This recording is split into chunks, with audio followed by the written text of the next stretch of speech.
तुळजापूर शहरातील गट नंबर 138/1 मधील 2 हेक्टर 63 आर जमिनीवरील कथित बेकायदेशीर विकास, अनधिकृत बांधकामे आणि संशयित खरेदी विक्री व्यवहार प्रकरण पुन्हा एकदा चर्चेत आले असून नगर परिषद सदस्या सौ प्रगती गोपाळ लोंढे यांनी मुख्याधिकाऱ्यांकडे सविस्तर निवेदन सादर करत कठोर कायदेशीर कारवाईची मागणी केली आहे। सदर निवेदनात महाराष्ट्र प्रादेशिक व नगर रचना अधिनियम 1966च्या कलम 52 व 53 अंतर्गत संबंधितांवर फौजदारी गुन्हे दाखल करून जास्तीत जास्त शिक्षा व दंडात्मक कारवाई करण्यात यावी। तसेच गट नंबर 138/1 मधील सर्व अनधिकृत बांधकामे हटविण्यात यावीत अशी मागणी करण्यात आली आहे। निवेदनानुसार या प्रकरणात माजी उपनगराध्यक्ष पंडित देवीचंद जगदाळे यांच्यासह एकूण 26 जणांविरोधात आरोप करण्यात आले असून बनावट दस्तऐवज, खोटे निवेदन, चुकीचे शपथपत्र, शासनाची दिशाभूल व आर्थिक नुकसान केल्याचा आरोप करण्यात आला आहे। या संदर्भात यापूर्वी उपविभागीय अधिकारी यांच्या आदेशानुसार तहसीलदार तुळजापूर यांच्या अध्यक्षतेखाली 5 सदस्यीय समिती गठीत करण्यात आली होती। समितीच्या अहवालात नगर रचनाकार धाराशिव यांनी मंजूर केलेल्या मूळ भू अभिन्यासात आणि खरेदी खतासोबत जोडलेल्या आराखड्यात तफावत आढळल्याचे नमूद करण्यात आले आहे।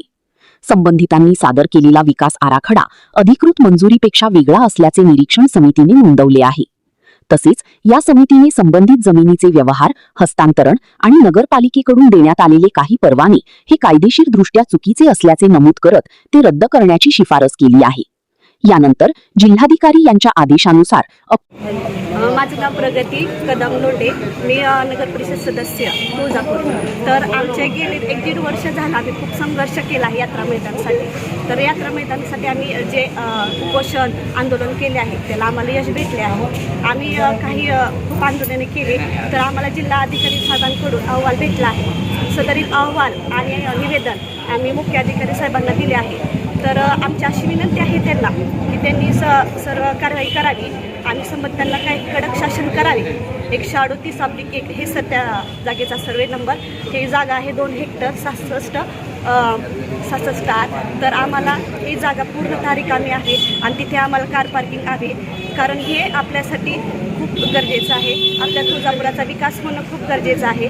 तर ही जर विनंती त्यांनी स्वीकारली नाही किंवा त्याच्यावर काही प्रतिसाद म्हणून काही उत्तर दिले नाही तर आम्ही 25 जून रोजी सर्व महिला, माझ्या माता भगिनी आणि सर्व आम्ही हे आंदोलन करू। हा सर्वे नंबर असलेल्या 2 हेक्टर जमिनीवर प्राधिकरणादरम्यान कार पार्किंगसाठी जागा नियोजित करण्यात आली होती, परंतु तिथे कार पार्किंग झाली नाही। 1-1.5 वर्ष झालं आम्ही सर्व महिला उपोषणाला बसलो होतो। नंतर आम्ही आंदोलन केलं होतं। तसेच धाराशिव जिल्हाधिकारी कार्यालयावर तिथे मोर्चा घेऊन गेलो होतो। पालकमंत्री आपले जे आहेत त्यांच्याशी भेटून आम्ही त्यांनाही निवेदन दिलेलं होतं। तेव्हा आता ह्या सर्व जे आम्ही केलेलं होतं त्याला यश आलेलं आहे आणि अहवाल प्राप्त झाला आहे या संबंधित।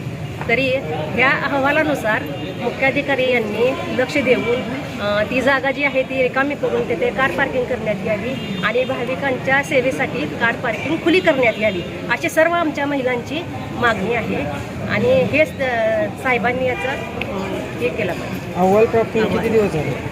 अहवाल प्राप्त होऊन 8 दिवस झाले आहेत अहवाल प्राप्त होऊन।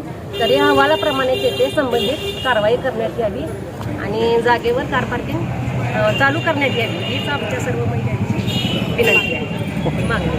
नगर परिषद कार्यालय तुळजापूर येथे माननीय मुख्याधिकारी साहेबांना सर्व कमानीविषयीतील माता भगिनी तसेच सर्व पुजारी बंधू आणि नागरिक यांनी एक निवेदन दिलेलं आहे। त्या निवेदनावर त्यांनी असं म्हणलेलं आहे की गट नंबर 138/1 मधील 2 हेक्टर 63 आर ही जमीन आरक्षित आहे, पार्किंगसाठी आरक्षित केलेली आहे आणि याचा आदेश माननीय अप्पर जिल्हाधिकारी यांनी 23 फेब्रुवारी 2026 दिवशी एक आदेश केलेला आहे।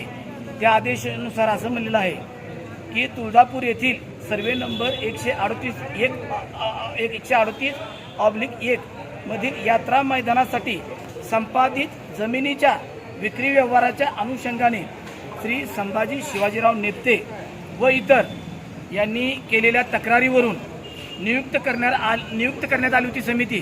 त्या समितीचे अध्यक्ष स्वतः तहसीलदार साहेब होते।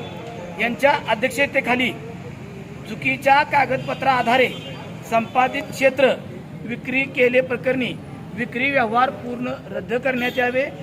तसेच या अनुषंगाने आवश्यक कार्यवाही करण्याबाबत जिल्हाधिकारी यांच्या अध्यक्षतेखाली समिती गठीत करण्यात आली आहे। या अनुषंगाने वेळोवेळी बैठका घेण्यात आल्या आहेत।